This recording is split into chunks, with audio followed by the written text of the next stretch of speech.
આ બાબત ગૌરવ લેવા જેવી વસ્તુ છે કે પીએસઆઈને એવી ઇન્ફોર્મેશન આપવામાં આવે કે 25 પીધેલાને પકડી લાવો, પણ સમાજને સમજણથી સુધારે, સમાજને દંડાથી નહીં બેન, લોકઅપમાં પૂરવાથી નહીં બેન, ગંદો વસ્તુ પીરસવાથી નહીં બેન. મર્યાદા કોણ નક્કી કરશે કેટલું પીવાનું છે?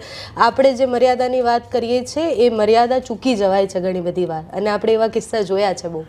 બેસતા પહેલાં સંયમ હોવો જોઈએ કે મને આટલાથી મારું જીભ લથડાય એવી છે, મારા પગ લથડાય એવા છે, મારી જબાનને કંઈ અસર થાય એવી છે, કે મારા હાથને અસર થાય એવી છે કે હું ઘેર પહોંચી નથી શકતો, તો ત્યાં તમારે ગ્લાસ મૂકી દેવો જોઈએ. નથી મળતું એના કારણે લિમિટ ક્રોસ થાય છે, બાકી લીટીથી આગળ ક્યાંય આગળ કોઈ માણસ પીતું નથી. આ પોલીસ ખાતામાં કેટલા પીવાય છે?